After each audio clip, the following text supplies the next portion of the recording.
আগামীকাল রবিবার সন্ধ্যে 7:30টার সময় গোয়ালিয়রে ভারত বনাম বাংলাদেশের প্রথম টি-20 ম্যাচ। সেই ম্যাচের জন্য দুই দলের ক্রিকেটাররাই জোর কদমে প্রস্তুতি নিচ্ছেন। একদিকে নিবিড়ভাবে ভারতীয় বোলারদের পর্যবেক্ষণ করছেন বোলিং কোচ, আবার কোনো ক্রিকেটারের সঙ্গে নেট সেকশনে বাড়তি সময় কাটাচ্ছেন হেড কোচ গৌতম গম্ভীর।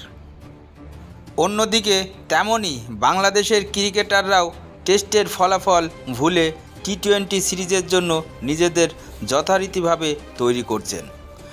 কানপুর টেস্টে যে স্টাইলে টিম ইন্ডিয়া ব্যাটিং করেছিল তাতে অনেকেই বলাবলি করছে এ টেস্ট ম্যাচ ছিল না, এটা টি-20 ম্যাচ ছিল।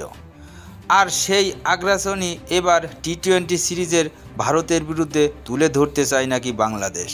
তাই সিরিজ শুরু হওয়ার আগেই প্রেস কনফারেন্সে বাংলাদেশের অধিনায়ক নাজমুল হোসেন শান্ত ভারতকে রীতিমতন হুমকি দিয়ে রাখলেন। ভারতের বিরুদ্ধে টি-20 সিরিজ শুরু হওয়ার আগেই প্রেস কনফারেন্সে বাংলাদেশের ক্যাপ্টেন নাজমুল হোসেন শান্ত যা বললেন সেটা সত্যি বলতে কি, আমরা এই সিরিজটা জেতার খুব চেষ্টা করব। আমরা আগ্রাসী ক্রিকেট খেলতে চাই, যেমনটা ভারত আমাদের সাথে টেস্ট ম্যাচে খেলেছিল।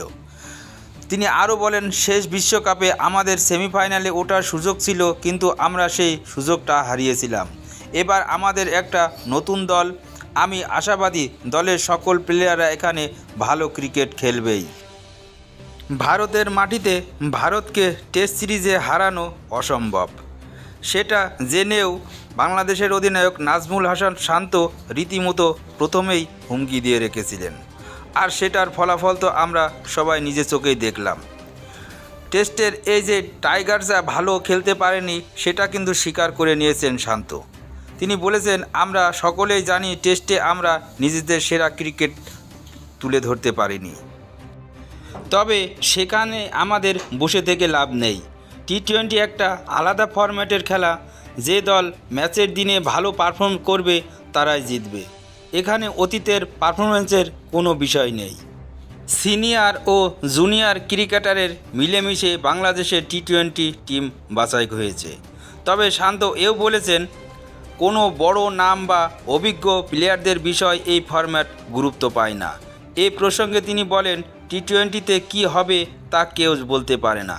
এখানে বড় নাম বা অভিজ্ঞ প্লেয়ারের বিষয় গুরুত্ব পায় না। যে দল ওই দিনে ভালো ব্যাটিং ও বোলিং ফিল্ডিং করবে তারাই জিতবে। আর আমরা নিশ্চিত যে ওই দলটা আমরাই হব। তবে ভারতের একাদশেও সিনিয়র প্লেয়াররা তেমন একটা নেই, সম্পূর্ণ প্রায় নতুন প্লেয়ারই সেট করছেন গৌতম গম্ভীর। আগামী টি-20 বিশ্বকাপের জন্যই এই দলটি গঠন করার চেষ্টা করছেন ভারতীয় ক্রিকেট বোর্ড।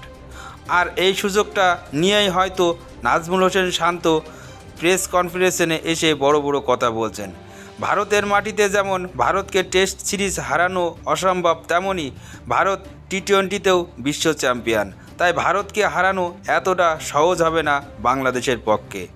নাজমুল হোসেন শান্ত যে বড় বড় কথা বললেন সেটা আগামীকাল পরীক্ষা হয়ে যাবে বাংলাদেশের কত দম আছে।